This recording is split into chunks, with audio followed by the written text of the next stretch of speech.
Kehormatan bagi seorang pahlawan adalah gugur di medan perang.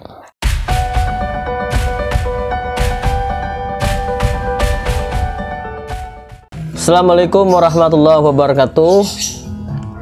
Hari ini saya akan membahas satu cerita sejarah, tetapi saya tidak ingin menceritakannya, melainkan membutiri bagian-bagian penting dari perjuangan Panglima Wangkang, seorang pejuang berasal dari tanah Bakumpai, orang Bakumpai sendiri. Maka pertanyaan pertama barangkali yang kita bayangkan adalah, yang muncul dalam benak kita, mengapa Panglima Wangkang? Dan mengapa tidak pahlawan lain? Untuk menjawab pertanyaan ini, saya melihat bahwa rentang waktu itu kadang membuat orang terpisah ingatan sosial dengan satu peristiwa heroik yang terjadi di masa lalu. Apalagi kalau kemampuan kita dalam mengakses dan membaca buku-buku sejarah itu sangat minim sekali. Itulah sebabnya penting untuk membahas satu peristiwa sejarah atau satu perjuangan dari tokoh, tidak hanya untuk kita melawan lupa, tetapi menjadikan pelajaran penting dari peristiwa-peristiwa tersebut. Menariknya, kenapa Panglima Wangkang? Karena Panglima Wangkang sebagaimana pejuang pada umumnya itu satu hal, tapi hal lain adalah Panglima Wangkang itu dibahas dalam satu buku tersendiri oleh sejarawan Universitas Pendidikan Indonesia, guru besar sejarah Profesor Dr. Helios Samsudin dalam bukunya Wangkang Sang Hulu Balang. Kita bisa membaca buku tersebut, bahkan juga bisa membaca buku lain, termasuk juga Temenggung dan Pagustian karya Profesor Helios Samsudin. Kita juga bisa mengakses sebenarnya tayangan-tayangan di YouTube tentang Panglima Wangkang, baik tahun kelahirannya, asal-usulnya, perjuangannya. Tapi dalam pembahasan kali ini saya ingin menyorot lebih dekat untuk melihat 3 atau 4 peristiwa penting yang di situ kita akan melihat bagaimana kelebihan Panglima Wangkang. Mari kita urutkan satu persatu. Pertama, Panglima Wangkang dalam berjuang melawan Belanda, tentu saja kalau kita sit back, salah satunya karena beliau putra pembakal Kendet, meninggal di gantung Belanda. Tapi kita lihat maju ke depan adalah Panglima Wangkang dalam melawan Belanda, saya sebut dia menggunakan taktik perang urat saraf. Sesekali waktu dia menyatakan dirinya ingin menyerah kepada pihak Belanda dan ingin meminta pengampunan.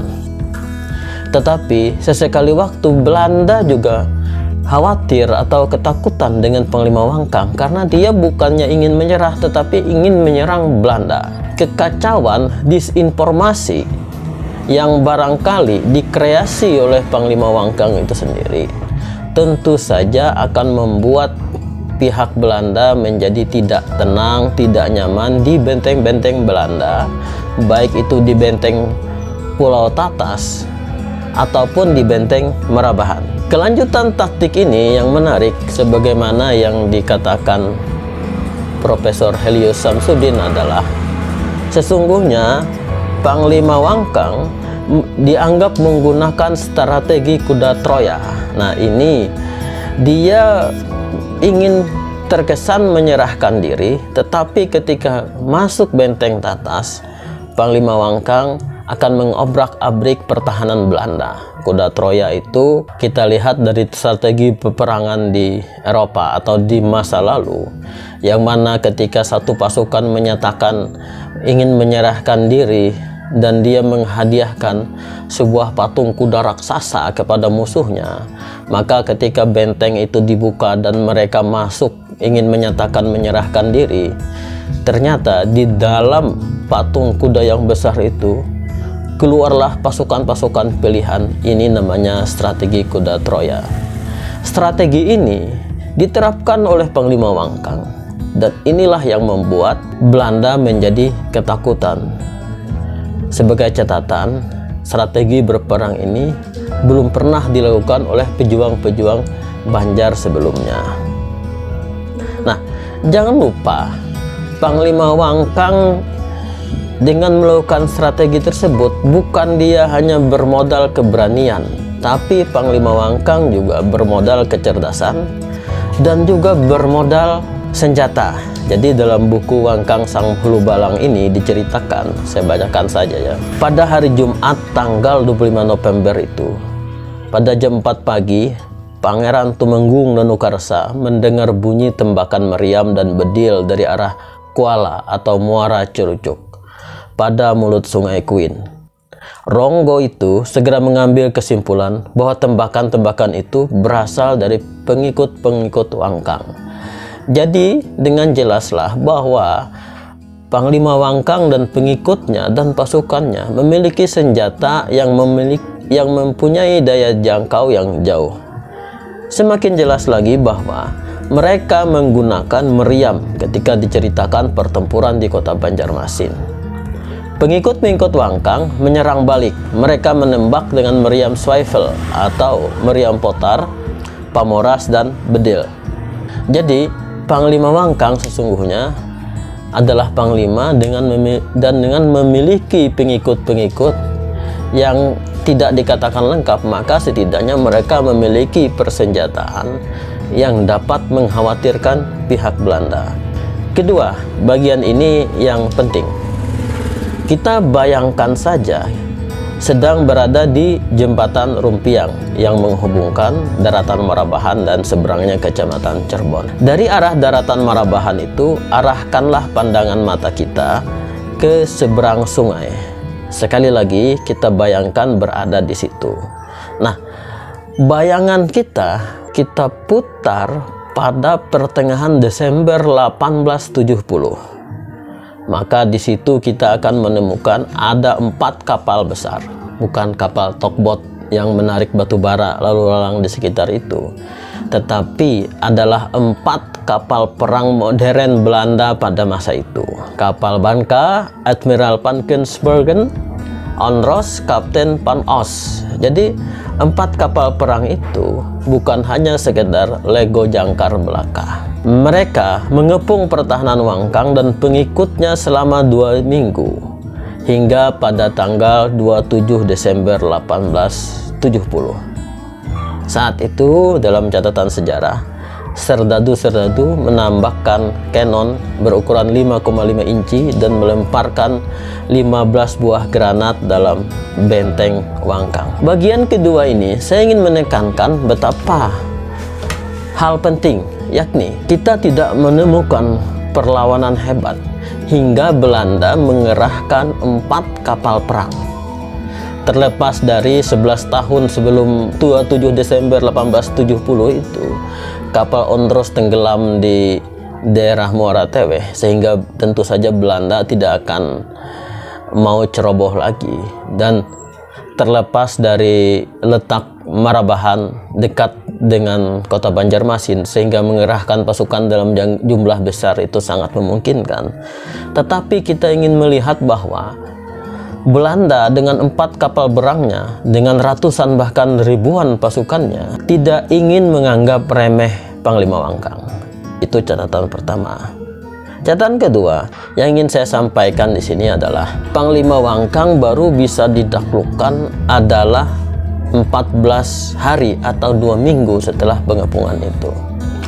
Ini menunjukkan bahwa betapa kuatnya perjuangan Panglima Wangkang dan betapa gigihnya para pengikut Panglima Wangkang bertahan di benteng yang mereka bikin.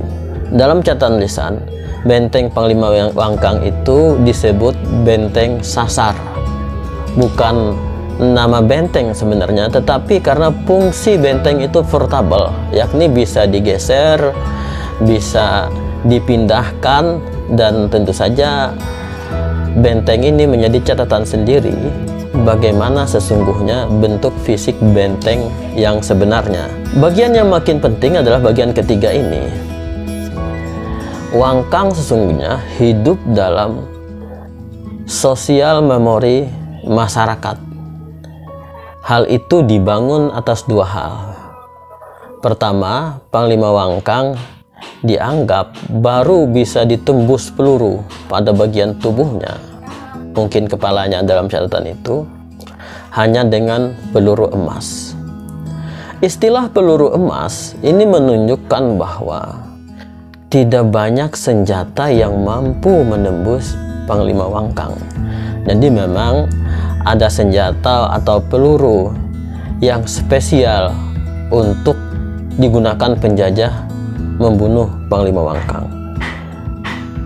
Yang kedua, bagian terakhir dari bagian ketiga ini adalah kepercayaan masyarakat Panglima Wangkang selalu bersiap menerima kematiannya, sehingga dalam peperangan dia tidak pernah tidak dalam keadaan suci. Artinya Panglima Wangkang selalu berwudu. Kehormatan bagi seorang pejuang, kehormatan bagi seorang pahlawan adalah gugur di medan perang. Dan Panglima Wangkang mendapatkan kehormatan tersebut. Ia dikepung selama 2 minggu. Panglima Wangkang dan pengikutnya tersebut dibombardir oleh 4 kapal perang Belanda dan ratusan atau ribuan pasukan Belanda. Dari sini kita akan melihat gugurnya Panglima Wangkang bukan hanya terminologi kepahlawanan bahwa beliau gugur, meninggal dunia, lawan dari kata tewas, tetapi Panglima Wangkang gugur atau wafat tetapi juga menjadi seorang syahid. Beliau adalah mujahid Bakumpai yang mampu mempertahankan harga dirinya, yang mampu diperhitungkan oleh pihak Belanda. Bagian akhir saya ingin menyampaikan bahwa apa yang dikatakan Taufik Abdullah dalam kata pengantarnya Banten dalam pergulatan sejarah, saya akan memodifikasi tersebut. Beginilah perjalanan sejarah, tapi pesan apa yang didapatkan dan kemana masa depan diamanatkan dari perjuangan Panglima Wangkang tergantung kita, tergantung orang-orang Bakumpai, tergantung orang-orang Banjar, tergantung bangsa Indonesia. Kata Jenderal Gatot Subroto, bangsa yang besar adalah bangsa yang menghargai jasa pahlawannya. Al-Fatihah untuk Panglima Wangkang. Sekian, wabillahi taufiq wal hidayah, wallahu muwaffiq ila aqwamit thariq. Wassalamualaikum warahmatullahi wabarakatuh.